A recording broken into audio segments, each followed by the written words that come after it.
And our final speaker ahead of our industry panel Q&A joins us virtually from Melbourne. Rocky Armstrong is the Group Safety Manager, Australia and New Zealand at Wholesome.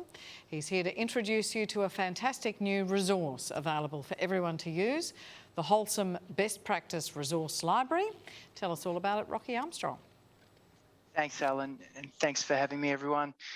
Look, I've had a great day. I'm really pleased to be introducing you to this important part of the forum, which is the Best Practice Library, where we're putting together all the information that you've been exposed to today. But before I begin, I just want to thank everyone for their time, and I'm just really proud of the industry for coming together to talk about these important issues.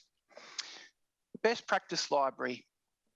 I'm going to explain why it's important for us to include this as part of the forum. I'll talk you through how to access the library, give you a bit of an indication as to what it looks like, and then explain some of the example materials. But before I do, if I can just refresh your memories, which helps us understand why it's important to put this together. From the very outset with Philip Brooks, we started talking about the issues which include fatigue, speed, load restraint, the impact of drug and alcohol use, driver distraction, maintenance of vehicles, route planning, vehicle design, new technologies, driver behaviour, separation of people, plant, products, braking systems, blind spot monitoring, safety management systems, and the list goes on and on and on. So this provides us with a great reason to recap and put these materials together. The quote here, the more extensive a person's knowledge of what has been done, the greater will be their power of knowing what to do, applies to our Good Practice Library initiative. And what we're really aiming for here is to put you in a position where you can reflect on the day and take advantage of the materials that you've seen. There are other great reasons to access this information, one of them associated with our legal responsibilities.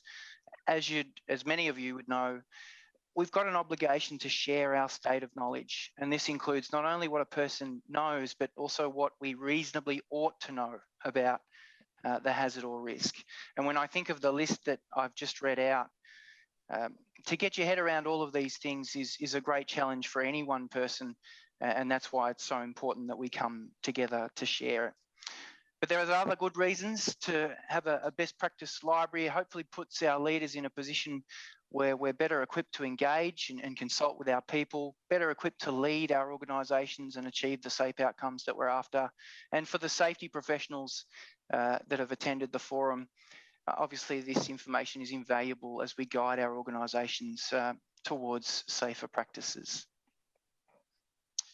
So very, very quickly, it's simple. You'll receive an email before the end of the week, which has got all of the practices that we've talked about, all of the materials we've talked about. There's the regulator information, there's the presentations that have been shared, there are the videos that where we've captured what everyone has said today, and then a number of tools, procedures, fact sheets, and these types of things to give you a couple of examples. Hopefully you remember some of these presentations, but look, those blind spot diagrams that we saw may be of interest to you, or when Richard spoke about the critical risk program at Laing O'Rourke, the information that we heard from Downer as well.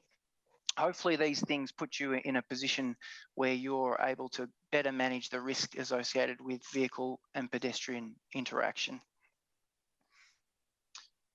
So I told you I'd be short and sharp, but I'll summarise by saying, look, gaining knowledge is the first step to wisdom, but actually sharing it is the first step to humanity. And let's remember why we're here. And I actually think it was Jim from Downer who really got me reflecting when he delivered his presentation. He made it so personal, speaking about Colin Hendry, and there were the other names that he listed from Downer as to why it's so worthwhile spending time on better understanding how to manage this risk. So let's not forget that as an industry, and I wish you all the best as we continue to share and work together to make our entire industry sector safer in this regard. Thanks, Alan.